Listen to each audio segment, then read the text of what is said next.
नमस्कार दोस्तों, स्वागत है आपका मेरे YouTube चैनल मधु की पाठशाला पर। आज हम डिस्कस करेंगे कुछ और हरियाणा जीके के क्वेश्चंस।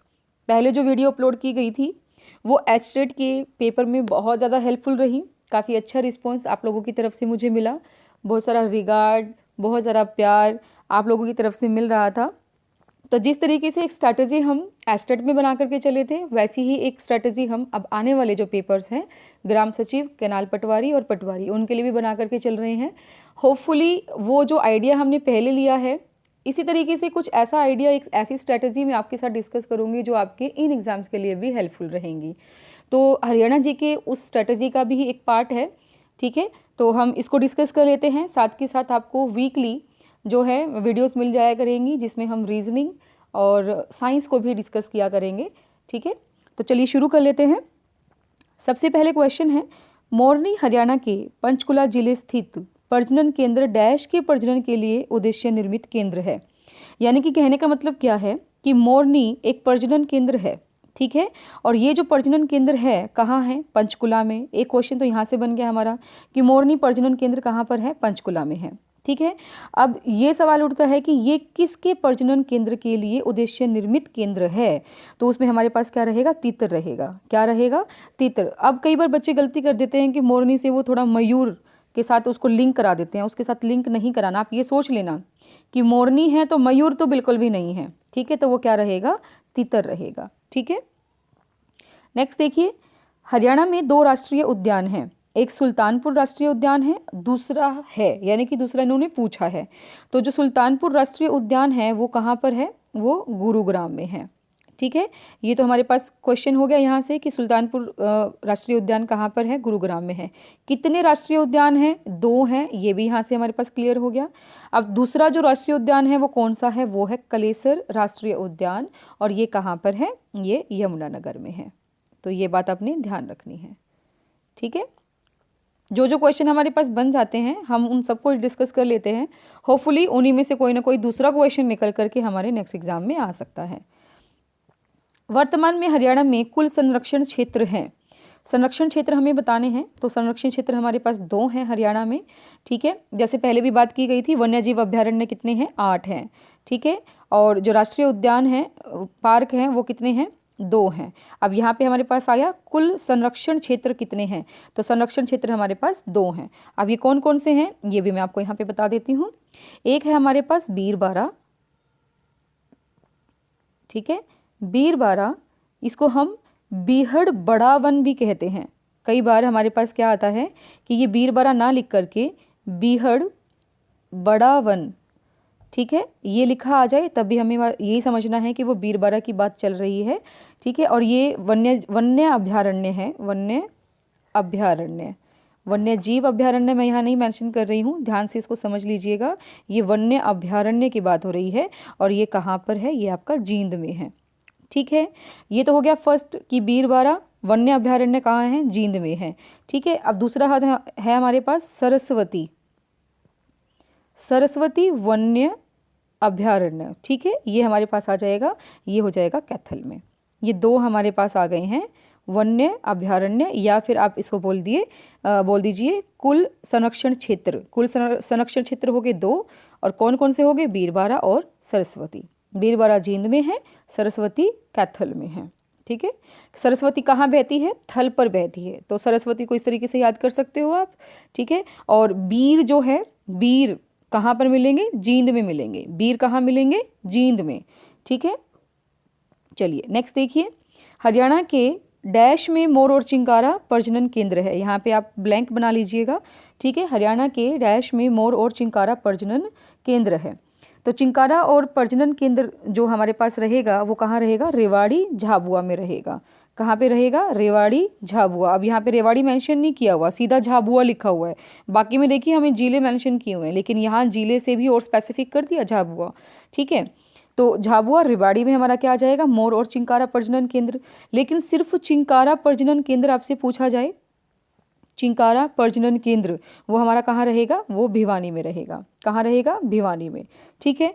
इसके अलावा बात कर लेते हैं, अगर हमारे पास कुरुक्षेत्र आ जाता है तो कुरुक्षेत्र में कौन सा प्रजनन केंद्र रहेगा? मगरमच्छ का रहेगा, ठीक है। मगरमच्छ प्रजनन केंद्र हमारा कहाँ रहता है? कुरुक्षेत्र में रहता है। चिंकारा प्रजनन केंद्र भिवानी में रहता है। और पिंजौर की अगर बात की जाए तो ये रहेगा तीतर प्रजनन केंद्र। अभी देखिए बात आई भी थी ना हमारे पास, सबसे फर्स्ट क्वेश्चन हमने यही डिस्कस किया था कि जो मोरनी है, मोरनी प्रजनन केंद्र है, मोरनी प्रजनन केंद्र सिर्फ नाम मोरनी के लिए लिया गया है वहाँ पे, लेकिन प्रजनन एक्चुअल में होता किसका है? वहाँ पे तीतर का होता है। ठीक है, तो प्रजनन जो है तीतर प्रजनन केंद्र पिंजौर में, चिंकारा भिवानी में, मगरमच्छ कुरुक्षेत्र में, और मोर और चिंकारा अगर इकट्ठा लिखा हुआ मिलता है तो झाबुआ रेवाड़ी हमें उसका मेंशन करना है। नेक्स्ट देखिए, हरियाणा का राज्य वृक्ष है, राज्य वृक्ष कौन सा रहेगा? पीपल रहेगा। तो ये तो मैंने प्रीवियस वीडियोस में भी आपको बहुत बार डिस्कस करा दिया है। ठीक है, आपसे राज्य पक्षी पूछा जा सकता है। ठीक है, राज्य फल पूछा जा सकता है, राज्य जो आपकी मिठाई होती है वो पूछा जा सकता है। ये मैं आपको प्रीवियस वीडियो में करा चुकी हूँ, अगर आपने वो नहीं देखी है तो आप वो भी देख लीजिए। नेक्स्ट देखिए, सरस्वती संरक्षित अभ्यारण्य हरियाणा के किस जिले में स्थित है? अब यहाँ पे 4 ऑप्शंस हमें दिए हुए हैं, कैथल, कालका, करनाल और कुरुक्षेत्र। तो इसमें हमारे पास कौन सा रहेगा? कैथल रहेगा। ठीक है, कैथल सरस्वती संरक्षित अभ्यारण्य हरियाणा के किस जिले में है? तो कैथल में है। नेक्स्ट देखिए, निम्नलिखित में से हरियाणा के कौन सा डिवीज़न और जिले सुमेलित नहीं है? अब यहाँ पे हमें दिए हुए हैं, देखिए डिवीज़न कितनी है हरियाणा में? डिवीज़न है 6। ठीक है, इसके लिए भी मैंने एक ट्रिक बताई थी आपको, अम्बा जो फरीद बाबा है, ठीक है, उस तरीके से कुछ करके बताई थी, तो आप वीडियोस में वो भी देख लीजिएगा और वो नोट कर लीजिएगा। ठीक है, अब यहाँ पे क्या है, देखिए डिवीज़न तो 6 हैं, अब कौन सा इसमें सुमेलित नहीं है? तो हिसार में जो है फरीदाबाद आता है, फतेहाबाद आता है, रोहतक में सोनीपत आता है, बिल्कुल आता है, लेकिन अम्बाला में मेवात नहीं आता है, और गुरुग्राम में पलवल भी नहीं आता है। तो इसमें दोनों ही ऑप्शन जो हैं मैंने यहाँ करेक्ट नहीं लिखे हैं। तो अम्बाला में जो है कौन कौन से आते हैं, अब मैं सारा यहाँ पे डिस्कस करा देती हूँ आपको। ठीक है, गुरुग्राम पलवल भी गलत है और अम्बाला मेवात भी गलत है। तो देखिए हिसार में हमारे पास कौन कौन से आते हैं? हिसार में फतेहाबाद तो आ ही गया, हिसार भी आ गया। ठीक है, और कौन कौन से आते हैं? जींद और सिरसा। ठीक है, जींद और सिरसा ये आ जाएंगे डिवीज़न में, हमारे हिसार डिवीज़न हमारे पास इसका रहेगा। अब रोहतक डिवीज़न की अगर बात की जाए तो रोहतक में हमारे पास कौन कौन से आ जाते हैं? झज्जर और चरखी दादरी। ठीक है, सोनीपत आ गया।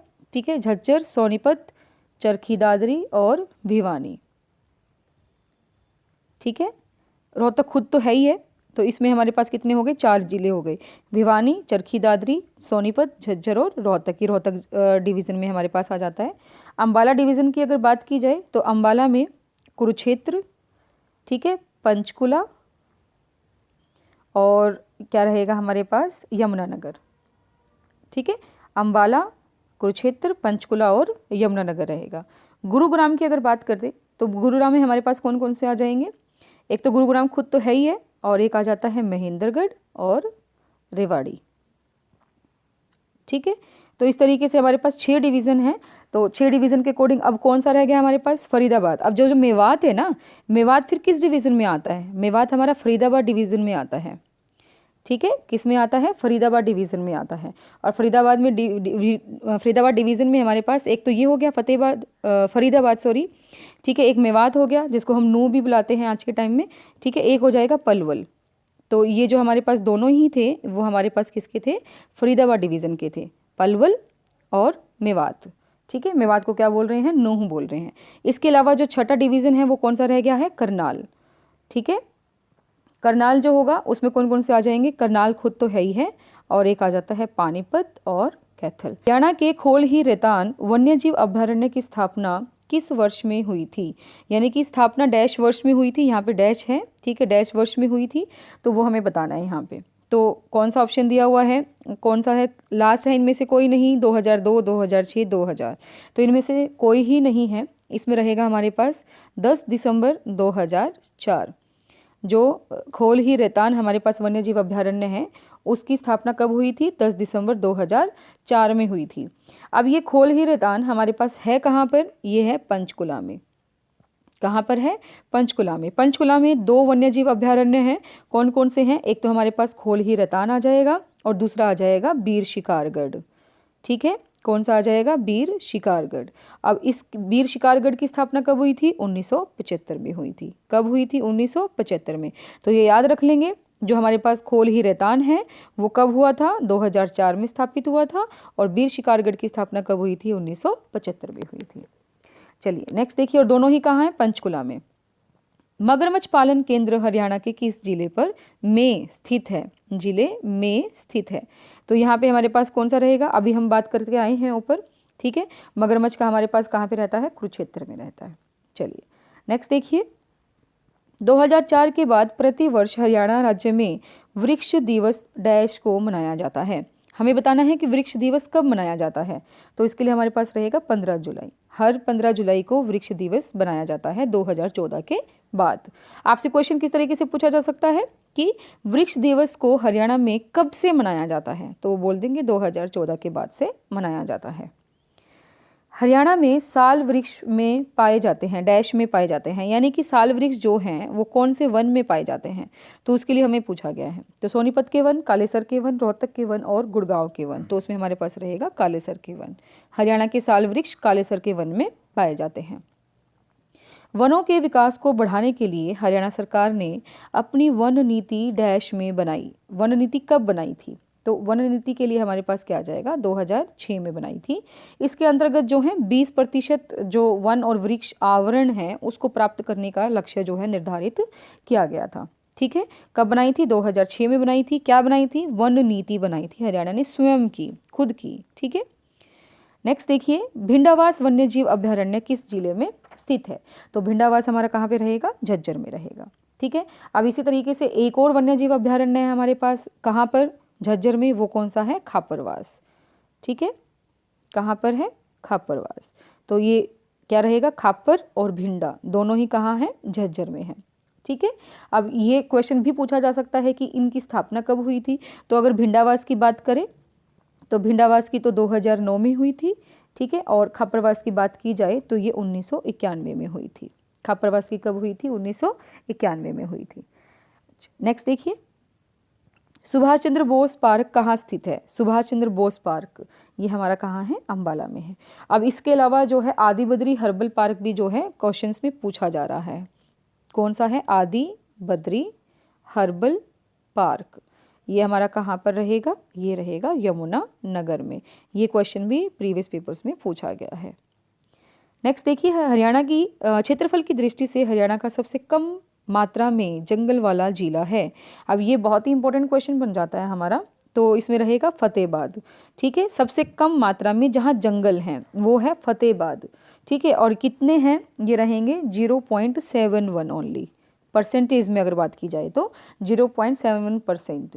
लेकिन अगर परसेंटेज में ही सबसे अधिक के लिए पूछ लिया जाए, सर्वाधिक वन कहाँ पर है, तो सर्वाधिक वन जो होंगे वो होंगे हमारे पंचकुला में। कहाँ पर होंगे, पंचकुला में होंगे। और कितना परसेंटेज इनका रहता है, 33% हमारा इनका रहता है।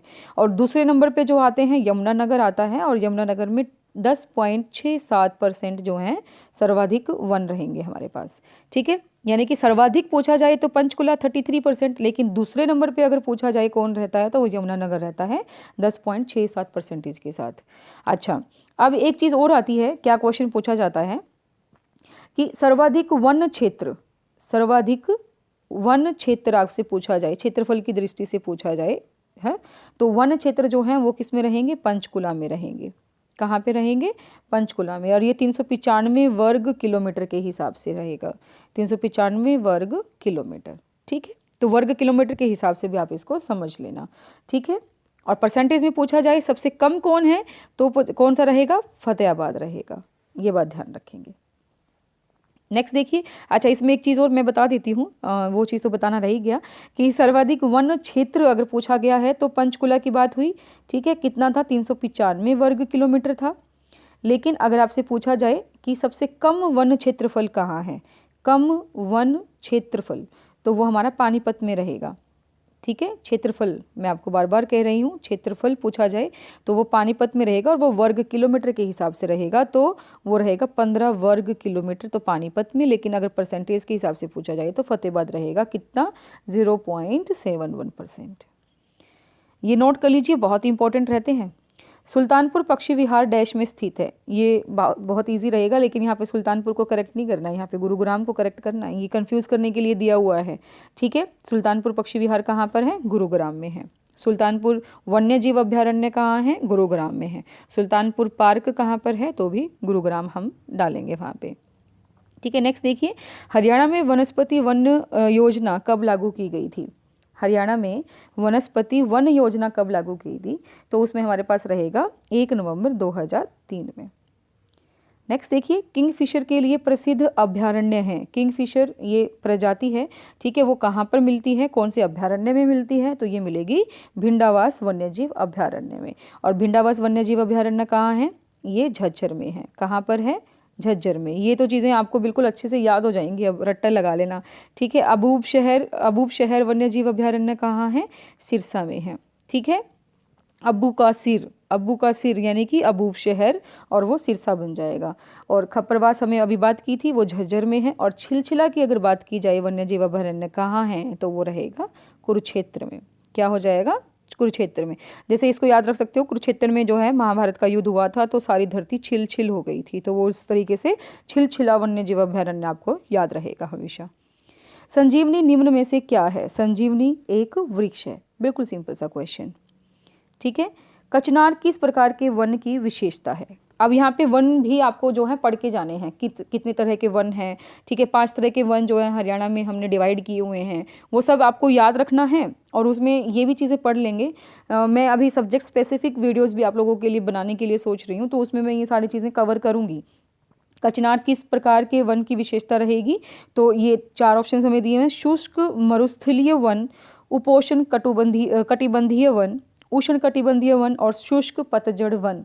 तो इसमें हमारे पास क्या रहेगा? उपोष्ण कटिबंधीय वन रहेगा, ठीक है। कचनार कहाँ मिलता है? उपोष्ण कटिबंधीय वनों में पाया जाता है। कलेसर राष्ट्रीय उद्यान के संबंध में निम्न कथनों पर विचार कीजिए। अब देखिए, ये हमने पहले भी डिस्कस किया है कि यहाँ जैसे एक्स्ट्रा इन्फॉर्मेशन जब मैं आपको देती हूँ, तो कहीं ना कहीं देखिए वो चीज़ें हमारे लिए हेल्पफुल हो जाती हैं। अभी कलेसर राष्ट्रीय उद्यान कहाँ है? यमुनानगर में, ये सब जानते हैं। अब क्वेश्चन इस तरीके से नहीं पूछा जा रहा है। देखो कैसे पूछा जा रहा है कि यह राष्ट्रीय उद्यान हरियाणा के पश्चिमी भाग में अवस्थित है। गलत हो जाएगा। यह उद्यान लाल जंगली मुर्गों के लिए प्रसिद्ध है। ये बिल्कुल ठीक है। वर्ष 2003 में उस उद्यान को राष्ट्रीय उद्यान घोषित किया गया था। ये भी ठीक है। तो आंसर 2 और 3 हमारा क्या हो जाएगा? करेक्ट हो जाएगा। तो ये आंसर हमारे पास सी में दिया हुआ है। नेक्स्ट देखिए, चैंपियन एंड सेठ के अनुसार हरियाणा में कितने प्रकार के वन पाए जाते हैं? तो अब इसमें देखिए ऑप्शन ही नहीं है। जिस हिसाब से हमारे पास डाटा मेरे को जहाँ मैं सर्च कर रही हूँ, उस तरीके से अगर हम पढ़ें तो चैंपियन एंड सेठ के अनुसार तो दो प्रकार के वनों में इसको डिवाइड किया गया है। और वे 2 वन कौन कौन से हैं? एक तो हो जाएगा उष्ण कटिबंधीय, ठीक है, ये आप नोट कर लीजिए, बहुत इंपॉर्टेंट रहेगा। उष्ण कटिबंधीय वन, ठीक है। और एक हमारे पास रहेगा उपोषण वन, ठीक है। लेकिन HSSC जो है यहाँ पे 2 ऑप्शन दे ही नहीं रही है, तो उसमें हम चले जाएंगे हमारा किसके साथ कि हरियाणा में वनों को ही कितने प्रकार से डिवाइड किया गया है। तो उसमें 5 तरीकों से डिवाइड किया गया है, ठीक है। तो उसमें कौन कौन से वन आ जाएंगे मैं फटाफट से बता देती हूँ आपको। एक तो उष्ण कटिबंधीय वन तो हमारे पास आ ही गया है, उष्ण कटिबंधीय वन। एक है शुष्क पतझड़ वन, ठीक है। एक आ जाएगा ढाक वन, एक आ जाएगा नमी वाले साल वन,